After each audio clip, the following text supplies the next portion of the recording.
Se cometer contradição grave, nível 2. Você vai tirar 80 pontos. E, meu amor, a tua redação nem continua a ser corrigida na competência 3. Termina aí essa nota. É 80, 80, beijo, tchau. Não importa se você tem consistência argumentativa. Não importa se você tem projeto de texto, que é algo que vai entrar a partir de agora.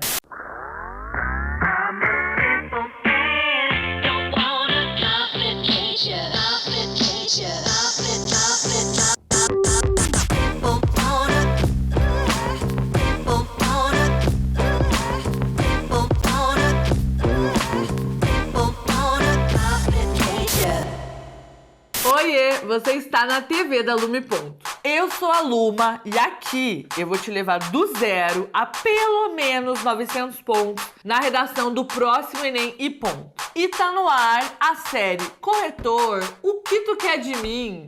Aí vai entrar a vinhetinha.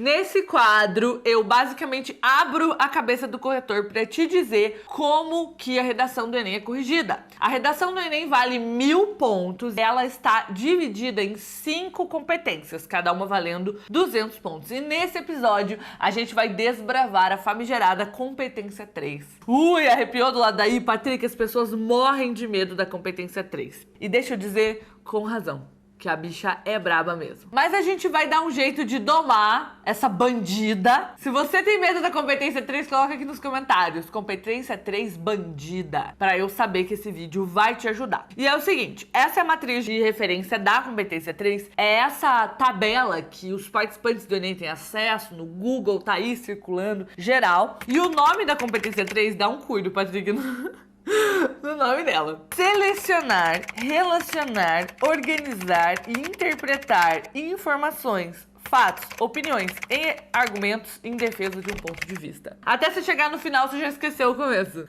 E o que acontece, Patrick? Quase ninguém consegue tirar nota máxima nessa competência. Eu acho que ela é a competência mais difícil de gabaritar depois da competência 1, sobre a qual a gente já falou. E gera arrepios mesmo, porque a competência 3 é a competência que avalia a argumentação. E a argumentação é um processo cognitivo. Então é como se por meio de uma competência o corretor acessasse o teu cérebro. E isso é muito complexo mesmo. Ainda mais quando chega e fala assim: nível 5, apresenta informações, fatos e opiniões relacionados ao tema proposto de forma consistente e organizada, configurando a autoria em defesa de um ponto de vista. São coisas muito subjetivas. Como é que você avalia a autoria? Como é que você avalia a argumentação? Como é que você avalia a consistência argumentativa? Tudo isso são ideias que estão aqui, ó, flutuando. Mas o corretor precisa de objetividade. Não dá para cada um corrigir de um jeito, de acordo com uma interpretação pessoal da redação. Então, o que o Enem fez? Preparou uma grade específica para os corretores. Mas essas duas coisas juntas não resolvem totalmente o problema. Então, o que eu fiz? Estudei a competência 3 a fundo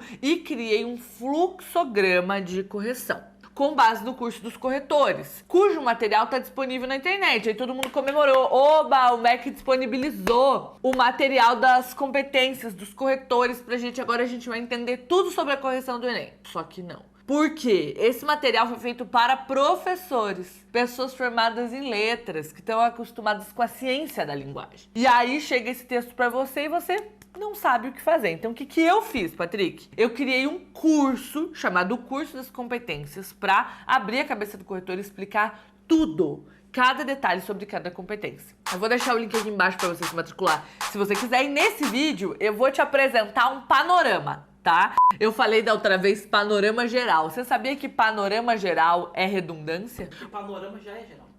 É isso, Patrick. Não, Patrick tá impossível. Ele tá afiadíssimo. Daqui a pouco a gente vai pro próximo episódio, que é a competência 4, que é dos conectivos. Ele sabe tudo. Ele sabe tudo, ele tá bandido demais. É o seguinte, a primeira coisa que o corretor vai fazer quando ele olha a sua redação e vai corrigir a competência 3 é se perguntar se a abordagem do tema está completa. E sim, essa pergunta já foi feita lá na competência 2. Por que fizeram de novo aqui? Não sei. Eu acho que é porque na competência 2 vai avaliar o tema da perspectiva da fuga ao tema, se você fugiu ou não, e aqui da perspectiva da coerência para argumentação. Não sei. O que eu sei é que é assim mesmo. Começa perguntando: a abordagem do tema está completa? E se não está completa, é tangenciamento. Já te ensinei isso no episódio passado. Se você não assistiu, eu vou deixar aqui embaixo a playlist dessa série, tá? Tangenciamento já trouxe problema lá na competência 2 e vai trazer problema aqui de novo. Além de saber se há tangenciamento, o corretor pergunta assim, ó: está com direção? O que é um texto que está com direção? É um texto que tem uma linha de pensamento. Ou é um texto que traz tudo aleatório? Se traz tudo aleatório, fala nada com nada, vai zerar na competência 3. Nível 0. Se é um texto que não tá dentro do tema, tá tangente, mas tem uma direção, fala coisa com coisa, vai ficar no nível 1, vai tirar 40 pontos, tá? Então, isso aqui é o que a gente não quer. A gente quer que quando o corretor olhe para nossa redação e pergunte assim: a abordagem do tema tá completa, a resposta seja sim, um grandíssimo sim. Porque aí a correção continua, senão ela acaba rápido e nossa nota fica baixa. Tá? E aí, beleza, a abordagem do tema tá completa, está com direção? Ou a pessoa só colocou o tema completinho lá e depois não disse nada com nada? Se está com direção, e óbvio que a sua está, porque você é um pontinho, você não tá aqui pra brincadeira, você assistiu aos vídeos do meu canal, maratonou, Lumaflix, usou meus modelos de redação, você continua a ter sua redação corrigida. O Ministério das Redações Nota 1000 adverte: fazer o curso dos modelos e ponto aumenta a sua chance de arrasar na redação do Enem. Estudante consegue 8 notas 1000 seguidas e diz que deve tudo isso à fada da redação e seu método perfeito. Segundo dados do Instituto Lume Ponto de Pesquisa e Estatística, cerca de 70% dos alunos do método LP conseguem tirar 900 mais ainda no primeiro mês de estudo. Luma, responsável pelo método, diz que já imaginava o resultado, apesar de sempre ficar em choque e quase cair da cadeira toda vez que recebe um print de 900 mais. Se tá sem direção, não disse nada com nada, nível 1, tá? Tem o tema lá no meio, mas só jogou o tema e depois colocou palavras aleatórias, frases aleatórias que não dizem nada com nada. Gente, isso existe, tá? De verdade. E existe bastante no Enem. Depois vem a seguinte pergunta: tem contradição grave? O que é contradição? É quando você diz uma coisa e depois se diz outra contrária. Pode acontecer, você não vai ser penalizado. Agora, se for uma contradição grave, você vai ser penalizado. O que é uma contradição grave para o Enem? É quando você afirma algo na sua tese e argumenta algo contrário. Por exemplo, você diz na sua tese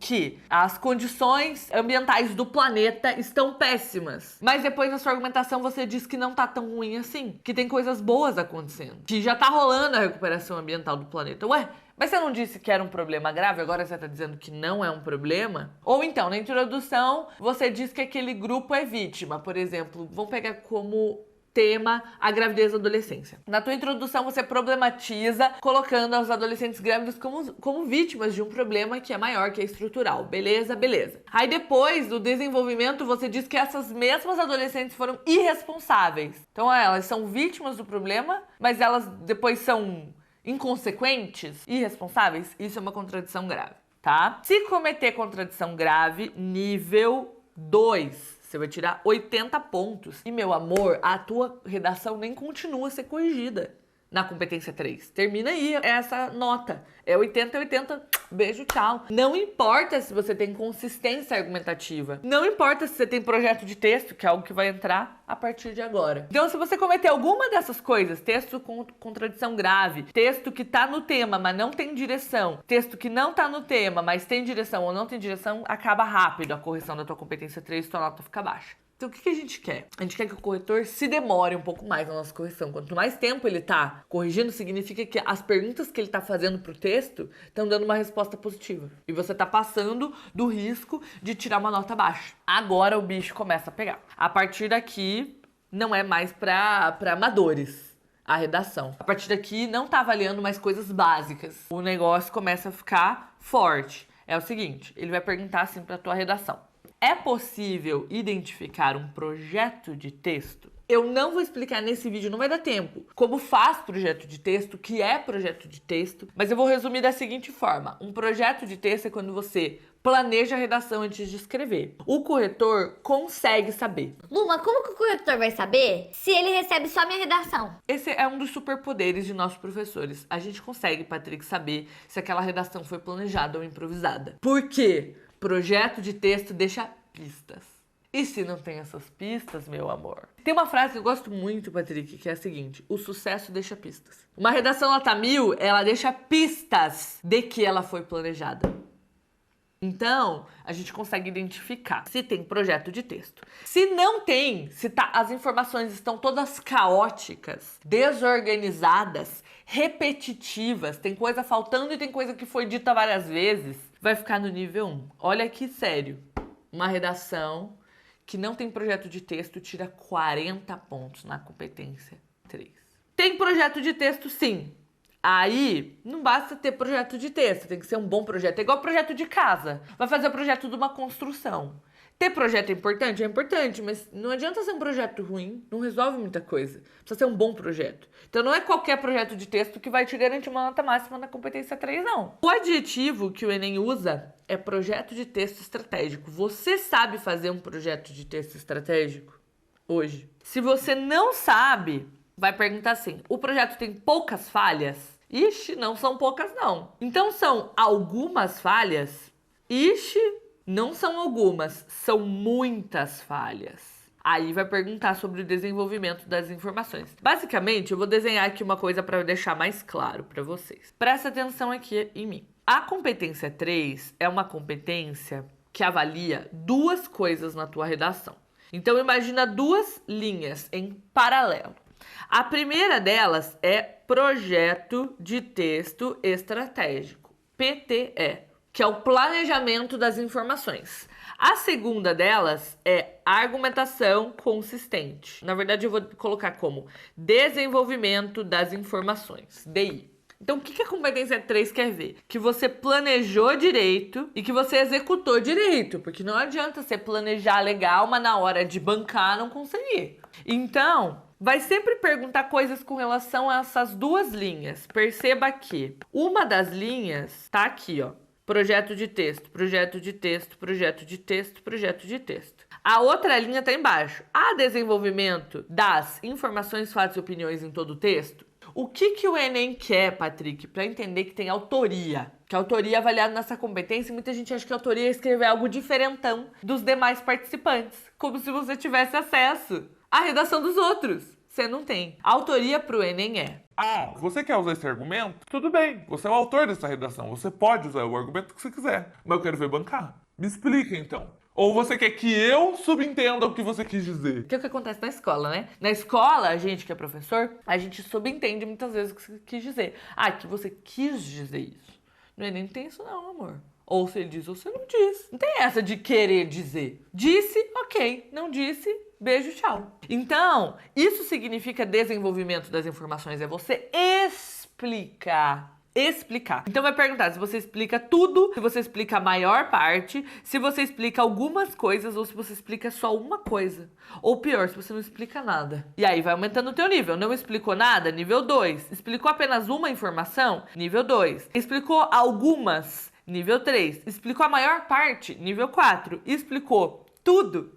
Nível 5. Aqui no nível 5 você vai ver que tem um asterisco. O que significa? Que eles orientam o corretor que pode haver falhas. Então, digamos assim, você explicou quase tudo. Tem um mini detalhezinho que ficou meio lacunar. Tudo bem, não significa que você vai perder 40 pontos. Como é que o corretor vai definir se é nível 5 ou nível 4? Vai depender da interpretação dele. Por isso é tão difícil tirar nota máxima nessa competência. Porque um corretor pode olhar para tua redação e falar: não, ficou um detalhe de fora, é nível 5. Porque o INEP treina a gente assim. Outro pode olhar e falou: não, eu vou considerar que ele desenvolveu a maior parte das informações, nível 4. E os dois estão certos, ou errados, ou um dos dois está certo, outro errado. Não tem problema, a correção do Enem, gente, vai fazer a média das duas notas. Só vai ter problema se um corretor colocar que você tirou uma notona e outro uma nota baixa. Aí vai para uma terceira correção. Do contrário, vai ficar ali, por exemplo, com 180 pontos. Um deu 200, outro deu 160, 180. Você quer 180? Você não quer. Ruim não é também, né? Mas não é o que a gente quer. Então, o que a gente precisa fazer na competência 3? Garantir que os dois vão dar 200. E como que eu garanto que os dois vão dar 200? Eu tenho que fazer um projeto de texto estratégico e garantir que tudo o que eu defini no meu projeto de texto está desenvolvido, explicado, ok? Então, basicamente, a competência 3 não é difícil de entender. É projeto de texto e desenvolvimento. É difícil de executar. Na hora de você executar um projeto de texto estratégico e desenvolver tudo que tem naquele projeto de texto, aí é que separa os esforçados dos preparados. Porque você pode ser muito esforçado. Se você não sabe fazer um projeto de texto estratégico e desenvolver as informações desse projeto de texto em parágrafos, não tem como camuflar, não tem como enganar. Não é como a competência 4, que a gente vai ver no próximo episódio, que é uma questão de detalhe. Aqui não. Aqui é uma questão massiva mesmo. Da primeira à 30ª linha vai estar corrigindo a competência 3 da tua redação. E você precisa ser impecável para tirar a nota máxima. Por isso que ela é tão difícil. Mas ó, deixa eu te dizer, eu tenho uma técnica argumentativa chamada argumentação CPD, que resolve esse rolê. E eu fiz uma live aqui no canal sobre ela e ensino ela de forma completa dentro da minha plataforma também, tá bom? Então assim, tem solução e eu sou a pessoa que vai te ajudar a resolver esse problema. No próximo episódio, a gente vai desvendar os mistérios da coesão. Patrick, você já ouviu falar no combo coesão-coerência? Esse texto que melhorar coesão-coerência, já ouviu isso na escola? São coisas totalmente diferentes. É uma cilada chamar a coesão coerência. A coerência é avaliada nessa competência 3 aqui. Por isso que perguntou se tem contradição grave. Porque quando tem coerência, não tem contradição. Tá tudo seguindo a mesma linha argumentativa. Já a competência 4 avalia a coesão, que não tem nada a ver. É outra coisa, totalmente diferente. E a gente vai falar sobre ela no próximo episódio.